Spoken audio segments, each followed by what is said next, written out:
Are we going forward, backward, or just marching in place? This is Bloomberg Wall Street Week. I'm David Weston. This week, special contributor Larry Summers on renewing his campaign with Bono on behalf of the world's poorest nations. This is a moment when show me the money. Marty Chavez of Sixth Street Partners on what AI could mean for the world of finance. At some fundamental level, it's just math. This time, it actually is different. And former President of Brown, Ruth Simmons, on making sure we're giving our future workforce what they need to succeed. I believe firmly that corporations have to be, along with universities, leading this struggle.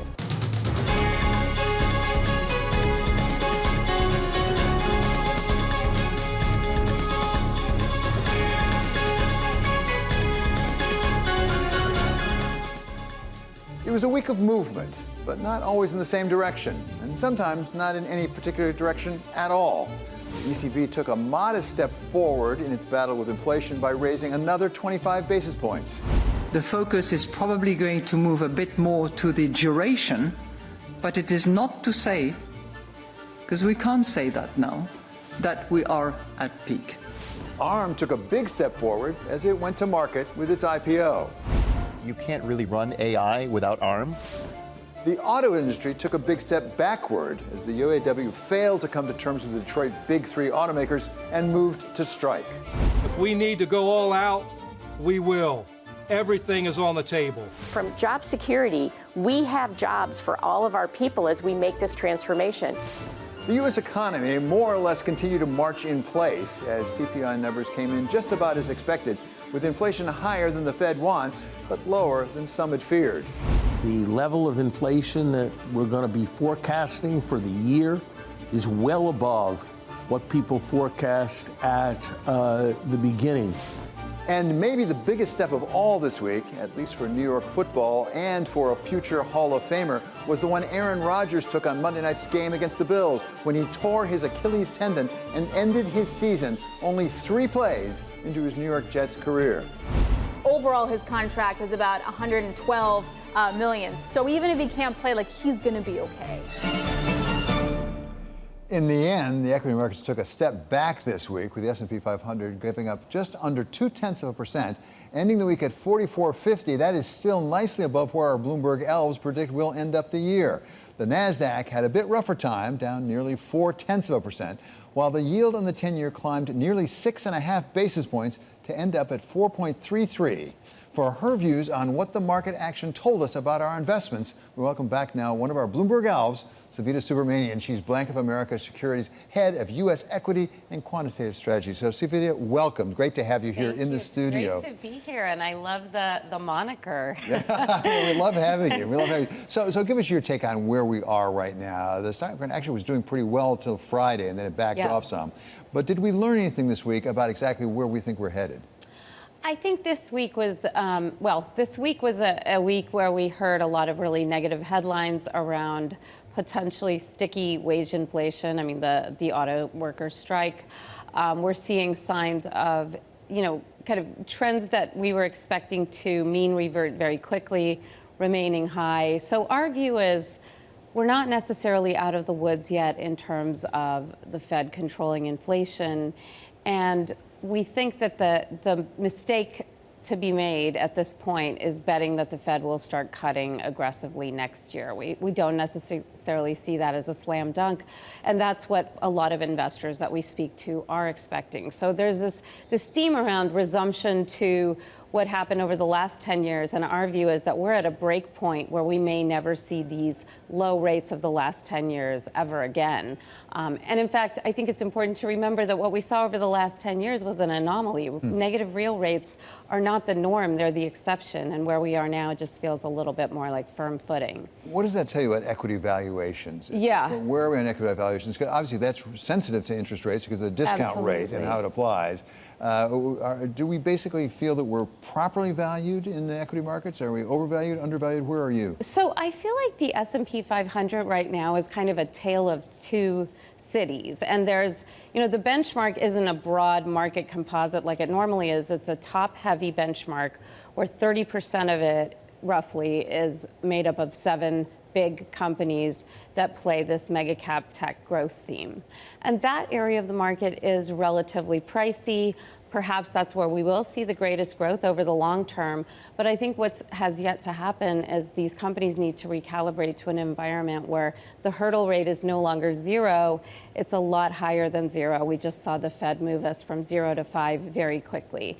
I think that when you take the broader market index, you see a very different valuation story, a very different growth expectation story. And I feel really bullish about the equal weighted S&P 500 because I think what a lot of companies are doing right now is smart. They've done the right things. Over the last 10 years, they haven't necessarily taken on a lot of floating rate risk. They've paid down debt in many industries, energy, industrials, materials. A lot of these manufacturing exposed sectors have been starved of capital and have gotten leaner and meaner and now look like they're focused on efficiency, which I think is the best bull case for the next 10 years, and we can talk more about that. But does that suggest perhaps, Savita, that there will be some separation of the companies who can really get their head around increasing productivity, being more efficient, as you say, cutting costs, and ones that may have a tougher time at that? Because some people do that better than others. Yeah, absolutely. It's a story of the haves and the have-nots, who gets it right and who doesn't. And I think that's where fundamental analysis, which hasn't really mattered for a very long time. It feels like all you wanted to do was buy the RIP, focus on the index. And now I think it's a time to get in the weeds, into the fundamentals. And that's where you can figure out which CEOs and CTOs are figuring out how to use technology to replace more expensive workers, how to make markets more efficient. We're seeing this already in a lot of industries, like, for example, restaurants. Our analysts have been writing about how today's kitchen looks so different from the kitchen 10 years ago in terms of automating and getting a lot more labor light, if you will. So that's automation. What about labor? I mean, we did have that UAW strike in specific plants. Yes. We don't know where that's going exactly, but it's against a backdrop of larger pattern of labor unrest and demands for workers. Could that cut into some of those margins that maybe productivity would give you? Oh, absolutely. I think that right now there is a tension between real inflation and financial asset inflation. And what we saw for the last, during post-financial crisis was this wonderful frictionless environment where there was barely any inflation to speak of. If something got expensive in the US, we could move it somewhere else or we could import from anywhere we wanted to. And now we're in a very different setup. The disparity between the wealthy and the poor has just grown larger. We all talk about this, but I think what we're seeing now is real evidence of closing that gap. So that's going to be bad for some corporations. And I think where it's going to get difficult is for companies that haven't been able to really think about how to navigate a higher interest rate environment. And again, when I think about the indices within the market, the S&P 500 is this top-heavy benchmark, and then the Russell 2000, which are smaller companies. A lot of the companies that are in the Russell today aren't necessarily these economically sensitive growth companies. It's a lot of these so-called zombie companies that have, were IPO'd in a much friendlier environment and are no longer able to handle this rising rate shock, if you will. Savita, taking a look at all of that analysis, what does it indicate to you about where we're going next as we look toward 2024? I mean, as one of our L's, you're at 4,300, which is, by the way, right at the median number right now. I'm in consensus. That's probably good, probably right. But what can you tell us about where you think we may be headed as we go into 2024? Yeah, so I mean, I think that what we're facing right now is, again, a market that's likely to right-size technology. I think that tech shrinks as a percentage of the S&P 500, and we see leadership broaden out to other old economy sectors that are actually using these new tools to get more efficient. Next year, I think, could be a good year for earnings. It could be a good year for nominal growth. I think the trick is figuring out which companies are doing it right and which companies are going to become, obsolete. And that's where the challenges remain. So it's really a stock picker's market. But I think that if you want to buy an index, the equal weighted S&P 500 to me looks pretty interesting. These are companies that are relatively cheap. The trading value is, I think, something like 15 times earnings, which is, a relatively average valuation, not expensive, not cheap. And my sense is that we've all gotten used to just one sector and one theme driving equities, but we could be in an environment where the themes broaden out and we see, different stories for different sectors. One last quick one, if I could. Are we as diversified as we think we are, given what's going on with the indexes? So this is where it gets interesting. I think that portfolio managers and active managers are in a tough spot because we've been in a market where 7 stocks have been driving the index, and they're almost forced to own these companies. We're now at a point where 1 out of 10 active managers has more than 40% of their portfolio in 5 companies. Not diversified at all. Savita, thank you so much for being here. Savita Subramanian of Bank of America. Coming up, we're told artificial intelligence will take over the world. What could it mean for finance? We talked to Marty Chavez of Sixth Street Partners.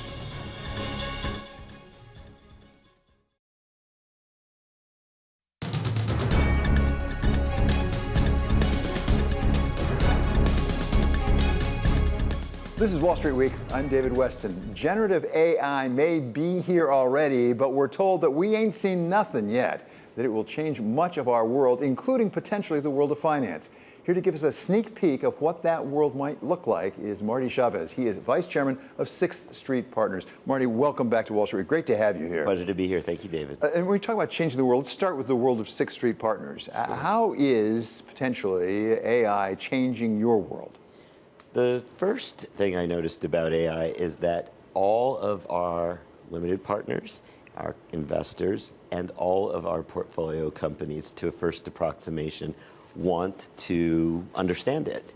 And they're also looking to us to have some thoughts that are differentiated, not just to understand it, but to understand what to do about it and what to do with it. So there's a lot of conversations going on. So help us a little bit, as if we were one of your clients, okay? Give us a sense, a little bit of understanding here. We hear a lot of things that are wonderful potentially about generative AI, some things that are pretty scary about it as well. What do you tell them about the upside potential? So I tend to be rather calm about it, maybe in part because I've been working on AI in one form or another for a long time. My PhD from 1,000,000 years ago, 1991, was on AI and an early iteration of AI when we didn't really get that far. And the techniques that have now become really valuable were techniques that I actually was pretty skeptical about 30 years ago. But what happened is the computers got way faster, doubling about every 18 months, and enough doubling between 1991 and now you are seeing some amazing things. And so, yet, I would also say, at some fundamental level, it's just math. These neural networks are doing some really interesting math, but they're just doing some calculations. The calculations are letting us do pattern matching, statistical recognition in an unprecedented way. And that is really powerful. So having seen so many ups and downs of AI, I believe, and I think many people share this belief, that this time it actually is different. And you can see it. You can go to Bard or ChatGPT and ask it some questions and get some pretty amazing things coming back. Now, it's also got problems. There's the hallucinations that are much talked about. And so what are we going to do to ground those hallucinations, I think, is one interesting topic.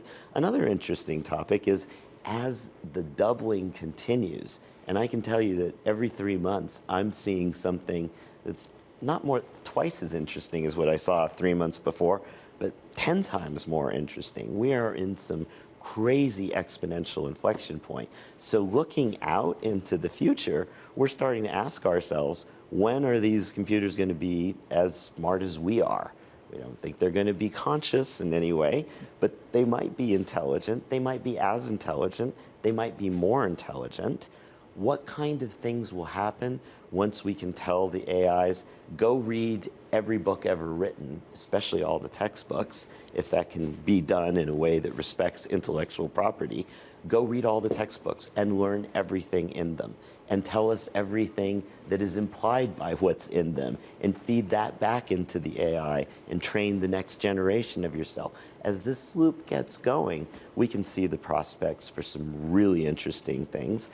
It wouldn't surprise me if in a few years we can tell the computers, please invent a commercially effective nuclear fusion reactor that's safe. And they might just go and do it. And you can imagine the computers doing the same thing for climate change.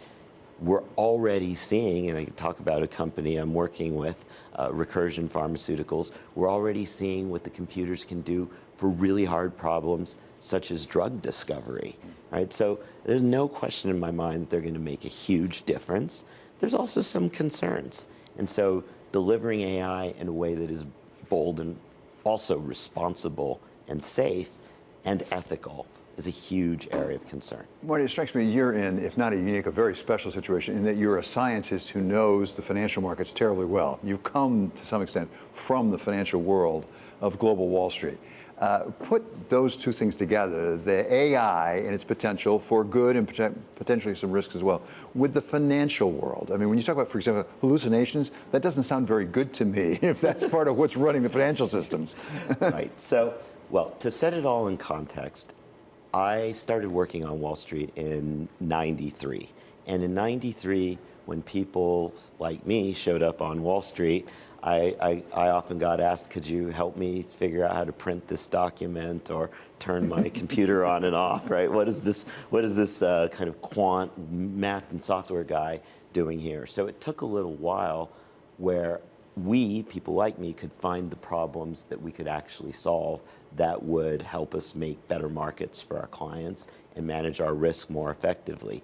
That's something we've been working on for a very long time, bringing math to Wall Street. And so I've had an opportunity to see many iterations of this movie. So initially, one of the things I might work on would be, we've got a complicated book of risk. How do we hedge it? We've got 30 seconds to make a phone call and construct a first order hedge of the book. All right, so we do that, lots of math and software. We want to do it reliably. We don't want to make mistakes. We certainly don't want to hallucinate and get the wrong hedge and maybe make the risk position worse. And we got pretty good at that. But I remember thinking even then, okay, so now we're calculating this hedge and the person next to me is calling the exchange and saying, buy or sell that many futures. I remember thinking even as a kid, well, we could do that part too, but it took a long time. Eventually we got there, especially in equities, markets that were exchange traded where there was a lot of data, and we could close that loop. You could do some analysis, and then you could say, this is the trade we should do, and then you could have the computers just do that trade. And at the time that began, there was a lot of concerns. How could that go wrong? What if the computer puts in the wrong trade? And then the whole loop got faster and faster, and computers were putting in orders with a latency of sub 1 millisecond, much faster than a trader could ever operate. And then we actually had some train wrecks. There was a company, Night Trading, where the algos run amok and kept putting orders into the exchange that were at the wrong price. And so all the orders got taken out on the other side, and they eroded their capital in 45 minutes, and then they were bankrupt. So some things have gone horribly wrong. We learn from those episodes. I'm in the camp that sees AI as essentially wonderful, but still more of the same. So more math, more analysis, things going faster and faster. And yet, I think there are some principles that are stable in time. So here's one. I remember a town hall years ago where I was talking, and I said there's really 3 strategies that I see when it comes to computers. Number one is you could be a person who tells the computers what to do. That's my strategy, and it's working pretty well for me. It's not for everybody. Number 2, you could collaborate effectively with the computers and the people who tell the computers what to do. And I recommend that to everybody.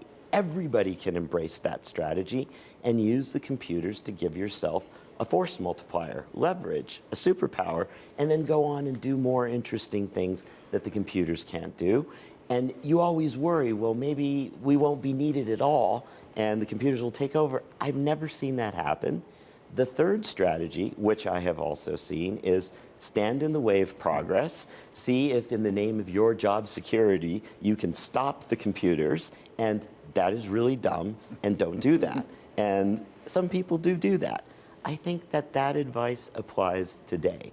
I think everybody needs to be looking at computers and generative AI and thinking, how can I use this to be more productive? So the way I would think about generative AI is, yes, there's some amazing things that could happen. There's some terrible things that we must work to mitigate and prevent. But the central case is that it makes us more productive.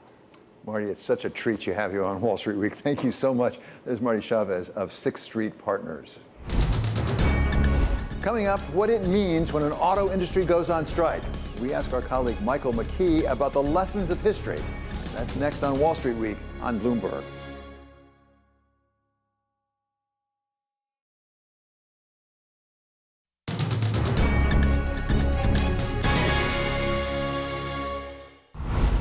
What's the biggest mistake GM has made in the last generation?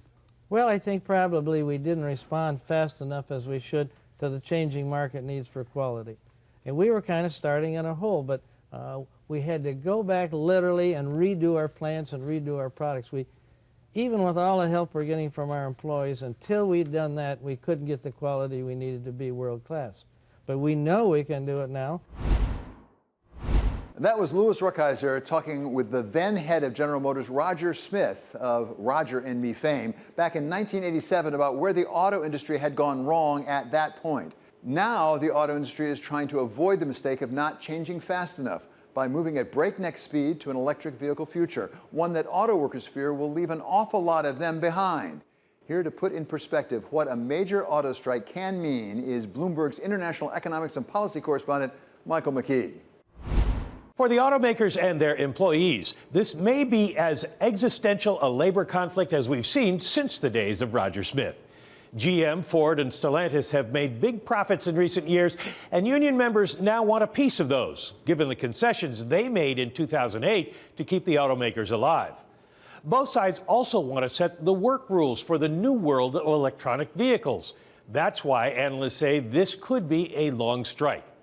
We don't know who will win the face-off, but we can make a pretty educated guess as to who loses. Equity investors. History shows auto strikes don't have a big impact on the macroeconomy. This walkout could affect up to 146,000 workers, which would represent only about 1% of manufacturing employment. Go back to 1998, when the numbers were similar. 12,700 workers are picketing today. Then it was 9,200 at two plants in Flint, Michigan. Their walkout shut down GM production nationwide, putting 200,000 in total out of work for 54 days. You can see the dramatic impact on the auto industry production numbers and employment in the third quarter of 1998, but you can't see it in the GDP numbers. The losses were made up in the ensuing months. But there can be a big ripple effect in the markets. The 1998 strike cost GM $2.3 billion in profits, and of course, the stock plunged. Shares of parts makers like paint producer H.B. Fuller also fell, as did steel makers. But the impact was felt far beyond the Rust Belt. The New York Times saw revenue fall as auto advertising dried up. A lot of the impact today will, of course, depend on how many end up off the job and for how long. Given this strike is, for the first time, against all of the big three at the same time, there is reason for investors to be concerned. David? Thanks to Bloomberg's Michael McKee. Coming up, is a college degree still a ticket to a better life? And if so, what can we do to make sure everyone has a shot at that ticket? We ask Ruth Simmons, former president of Brown University. I want those elite institutions to stop it, to stop saying we are so much better. This is Wall Street Week on Bloomberg.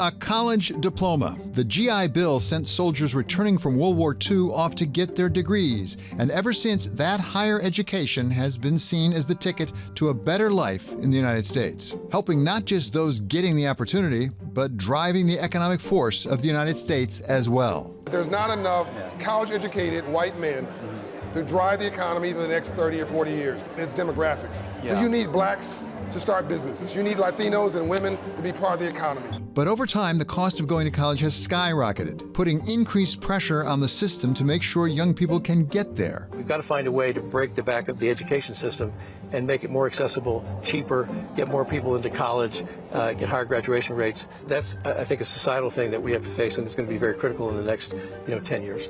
And once in college, that they can find the resources they need to stay there. People that are going to college today still have to pay a significant amount of tuition, and they're going to need financing. SoFi is one of the companies that can provide that. But there's a number of companies in the ecosystem that haven't been able to withstand what's happened over the last 3 years, and they've dropped out in helping people pay for their college or refinance their college. Creating what Ray McGuire of Lazard calls a pipeline of talent, a pipeline as diverse as the nation is being prepared to lead. You have to make sure that we have a robust pipeline. That pipeline needs to have sponsorship. That pipeline needs to be trained, needs to be encouraged, and it also needs to have visible examples of people who look like the pipeline so that it gives the pipeline some confidence that they too can get there. All of which feeds the American dream of enlisting all the talent we have for the benefit of us all. I benefited from living in a country that believed in my potential, and even though I was a poor kid living in a rural community, America cheered me on. This country wanted me to win and succeed, and that manifests in the ways in which all of this made it possible for me to get on the mobility escalator and ride it as far as I could and my talent would bring me. And here to take us through the state of higher education today, we welcome somebody who really knows it backwards and forwards. She's Ruth Simmons. She has served as president of Smith. She served as president of Brown University, and then as president of Prairie A&M. Thank you so much for being with us. Welcome, Ruth. Thank you for having me. A lot of debate right now about the value of a college education. There was a time that was indispensable to really move forward and move up in this country. Is it as important today as it was a generation ago? It's far more important today than it was when I started out. When you think about the complexity of the world, when you think about the myriad things that people have to absorb from an intellectual standpoint, when you think about the difficulty of making a happy, fulfilling life, oh my goodness, do we ever need a higher education? So it raises, in my mind at least, the question, how do we make sure that the people who can benefit from that, the talent that we have in this country, get the education? Because it's gotten harder. It's gotten more expensive and more difficult, particularly for people who are not from privileged backgrounds. My own view, and I've espoused this for many, many years, is that we've become too segmented in higher education in this country. And that is to say, there are elite institutions that hold themselves up as being so much better, so much more privileged than other institutions. There are the haves and have-nots. And furthermore, we've pulled apart significantly because the rich have gotten extraordinarily richer and the poorer have stayed poor or gotten much worse. But here's the thing, and I so want in my book for people to understand this, and that is I had the education that I could get. I grew up in a segregated country. I grew up when we didn't have access as African Americans to the quality of education that whites had. And I went to a black college. That was still a wonderful experience for me and beneficial for me. And I was able to take that and go to Harvard to graduate school and then make my way in the world. So what I advocate is that people use every avenue for education. And Community colleges are a good place to start. So are state colleges that have a teaching mission. You don't have to go to a research university. You may want to do that, but it isn't necessary at all. But more than anything, I want those elite institutions to stop it, to stop saying we are so much better, and if you don't come to Brown, and if you don't come to Harvard, well, oh gee, you're not going to be successful in life. It's just not true. You grew up in a segregated environment. Yes. A very different environment, I hope, than what we really have today. In your book, you write, I believe, about actually being with white students for the first time in Mexico. Yes. You went to Mexico to study Spanish. Yes, isn't that odd? You mentioned the, exactly, what a story. But you mentioned the importance of teachers. What about your classmates? Does it make a difference in your experience now to have a diverse group of students around you, not just teachers who believe in you? Of course it does. And it doesn't matter where you are. You can be in a tribal college or a minority serving institution or an HBCU. You need to have experiences with people of all backgrounds. So let me tell you this story, if I may. I did an exchange program with Wellesley when I was a junior. And I was taking an ancient philosophy class, and in the middle of this class, the question turned to apartheid, which was still going on in South Africa. And so we started a conversation, and of course, everybody in the classroom decried the situation in South Africa. But there was one girl who raised her hand and who spoke up to say that she wanted to defend apartheid. She was South African, and she talked about her life as a white South African. Of course, she didn't convince me that apartheid was just a just system, but when I heard her speak, I have never forgotten this girl.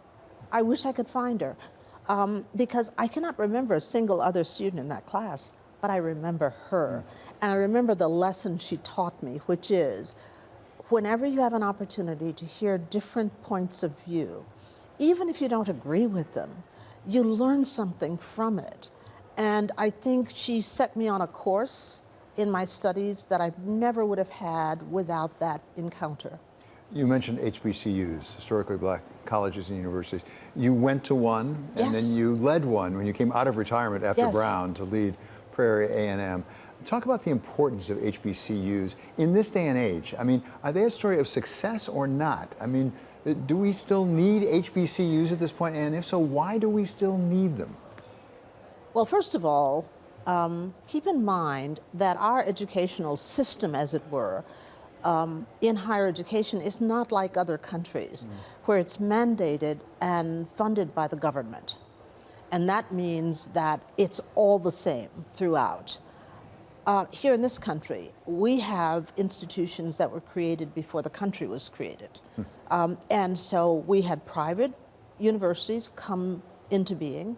We had different states set up different systems with their own missions. So we have a variegated system of higher education. And that means that we've become accustomed to having institutions that meet our particular interests and needs. So if you are religious, you can go to a religious institution. If you are a woman, you can go to a women's college. There even is a men's college, Morehouse College, that you could go to. So, so I always have to remind people when they cite HBCUs that we have lots of institutions like that around the country that have special missions. Now, as to HBCUs and whether we need them, of course we do. Do we have a racial problem in the United States still? Of course we do. Do we have a situation where many young people are discouraged because they think they will be rejected, that they won't have any opportunities in life, that they won't be able to make it? We do. And what does an HBCU do for them? What it did for me, and that is, I went off to an HBCU thinking I was nothing.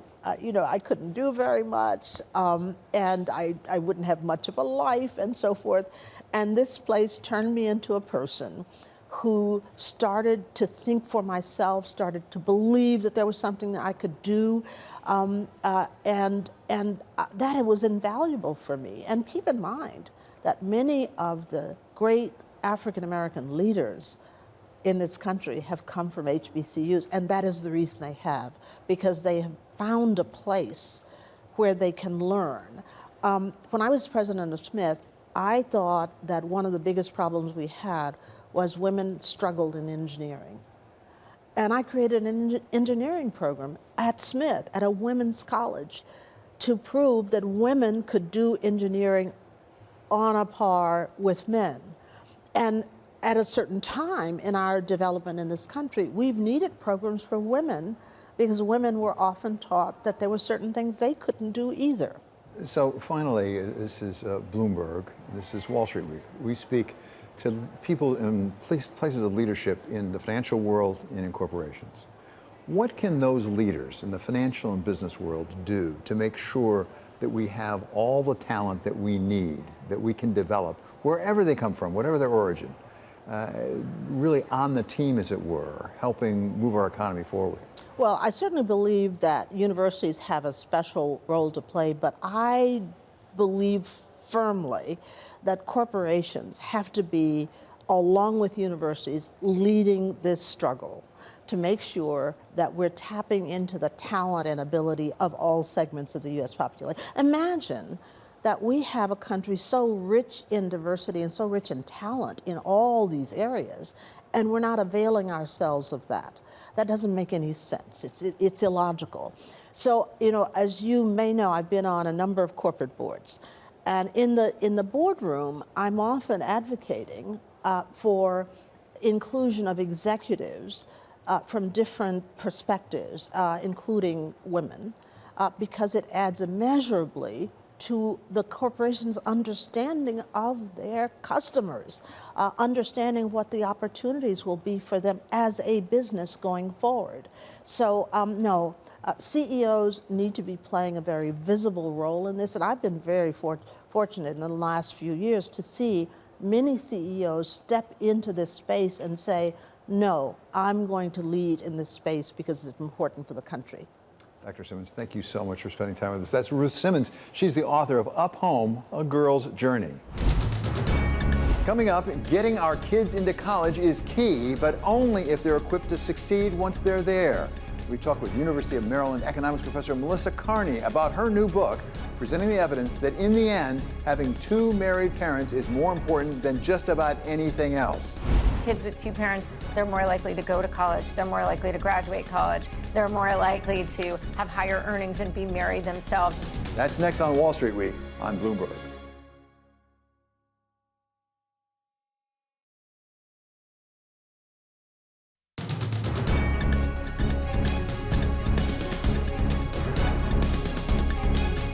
This is Wall Street Week. I'm David Weston. We've all heard about the great and growing disparity in economic well-being between the affluent and the less fortunate, particularly when it comes to our children. And we've heard a wide range of diagnoses and prescriptions. University of Maryland economics professor Melissa Kearney has just published a new book. It's called The Two-Parent Privilege: How the Decline in Marriage Has Increased Inequality and Lowered Social Mobility and What We Can Do About It. And in that, she lays out the results of her research on the subject. So, Dr. Kearney, thank you so much for being back with us on Wall Street Week. Thanks for having me, David. Congratulations on the book. It is quite a read, and it's a little different from some of the things we've heard, maybe potentially a little more controversial. Let us understand how you got to where you are in really looking at family structure as an important determining factor. Well, David, I have been studying U.S. income inequality and poverty and social mobility for over 20 years, and I've been in countless, at this point, policy conversations and academic conversations about these issues.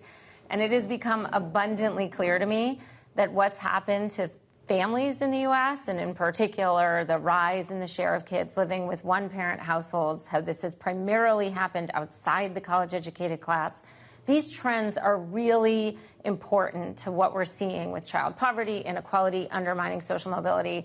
And I just got to the point where I felt like we couldn't keep having these conversations about income inequality and threats to social mobility without taking up this issue of family structure, and in particular, the class divergence in family structure head on. It's not just a matter of whether they're living with two married parents, but what does it do for their economic security, as it were?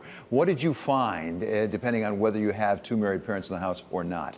Higher income, higher educated parents are more likely to be married. But even adjusting for that and comparing kids who are in otherwise similar situations, but for this difference in whether they have two parents or one parent in the home, we see that kids with two parents, they're more likely to go to college, they're more likely to graduate college, they're more likely to have higher earnings and be married themselves as adults. This is why this is an issue we really need to care about, because this is yet another way that the college-educated class is pulling away from everyone else, setting their kids up in a much better circumstances to graduate college, to achieve higher earnings, and we're perpetuating advantage and disadvantage across generations by allowing this class divergence to persist and not trying to break this cycle.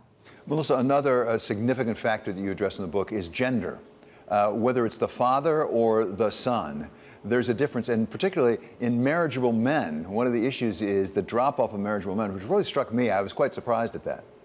Yeah, here I'm talking about both cause and effect, and why this is a really sort of damaging cycle that our society has gotten itself into. Part of the explanation in my read of the evidence for why marriage has fallen outside the college-educated class, why single motherhood has become much more common outside the college-educated class, is partly driven by the economic circumstances of what's happened to non-college educated men. So we've talked a lot about this at various points. There have been a number of shocks, that have eroded the economic security, economic position of non-college educated men, both in an absolute sense and also relative to what women themselves are earning. Here I'm going to sound very unromantic, David. This has decreased the value of the marriage proposition for these groups. If men are less likely to be financial providers, if they're bringing in less income on their own than less income than the women can bring in on their own, the value proposition of marriage, both for the men and the women in these affected groups, have decreased. And so I think that's part of the story here. And we also know that men who are out of work, who aren't stably employed, have a lot of other challenges that might not make them desirable or reliable partners or fathers in the household. So that's part of the story. But then what happens is there's millions of boys growing up without dads in their house. You've identified an issue. There's a reams of data in here to really support your conclusions. But what can we do about it as a society? And be more specific with respect to Bloomberg, with people who are running companies, who need to employ people, who need to keep the economy going. Why is this so important to us, and what can we do about it?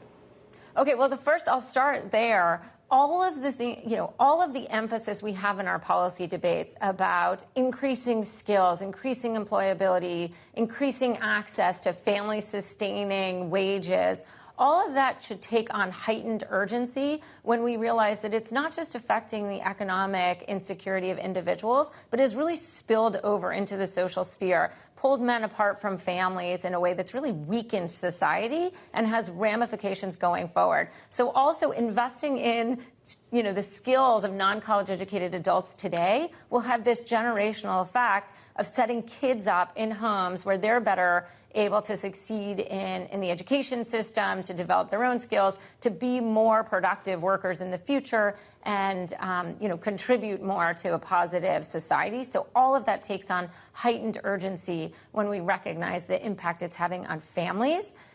Outside of that, I think it's really important, and again, potentially uncomfortable, but important that we reestablish a social norm of two-parent families for kids in this country. The fact that 30% of U.S. kids are now being raised outside a two-parent home, more than in any other country in the world, is not good for U.S. kids. It's not good for families. It's not good for the single parents whose economic security is undermined, and it's not good for society more broadly. We need to be honest about that, commit to strengthening families as part of our policy response to increasing income inequality, eroding social mobility.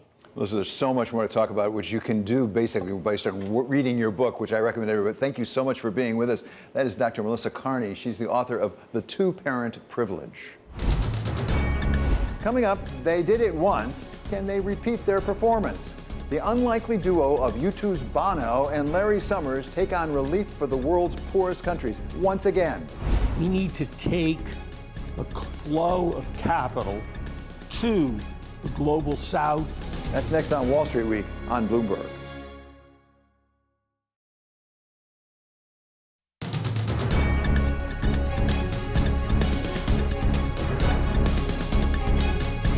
Finally, one more thought. Getting the band back together. That's what U2 lead singer Bono has proposed with our special contributor Larry Summers. It turns out that they worked together back when Larry was President Clinton's Secretary of the Treasury, and Bono got a meeting with him to talk about relieving the debt of the poorest countries around the world, something Larry discussed from his point of view on Wall Street Week back at the end of last year. Bono is an unlikely but very close friend. I will confess it, I'd never heard of him before we had our meeting, and Sheryl Sandberg had to force me to take the meeting because I thought secretaries of the Treasury should only meet with people who had a first name and a last name. But he was mesmerizing both in his charisma and his knowledge. Well, last week, Larry and Bono teamed up once again in an op-ed for the Washington Post, making the case for doing it all again, but bigger. And so we turn to Larry Summers this week for our one more thought. 23 years ago, at the time of the millennium, Bono and I got together because at that time, Africa's economic prospects and poorest countries outside of Africa looked very dim because of the debt burdens. Today, the problems are much graver than they were then. The great news is that we have staggering capacities with technology to address these problems of a kind we could not have imagined a decade ago. We couldn't have imagined that a vaccine could be created in a year against a new disease. We could not imagine that in many parts of the country, solar electricity was going to be cheaper, in the world, solar electricity was going to be cheaper than coal electricity. But if these technologies are going to find application, we need to take the flow of capital to the global south, to developing countries up by a dimensional factor, not just in an incremental way. That's ultimately why Bono and I are back at it. That's why millions of other people have expressed concern. And gosh, I'm worried when it's great to have 13,000 word communiques as the G20 did, in which everybody pats everybody on the back and they talk about coordinating to cooperating, cooperating to coordinate, and so forth. But this is a moment when show me the money, when we need to move, we need to deploy resources, we need to act boldly. If you look at history with respect to gathering storms of all kinds, there have been many more mistakes of dithering for too long than there have been of moving too quickly. And I think it's one of those moments. That's Bono's erstwhile bandmate, Larry Summers, getting their band back together again. That does it for this episode of Wall Street Week. I'm David Weston. This is Bloomberg. See you next week.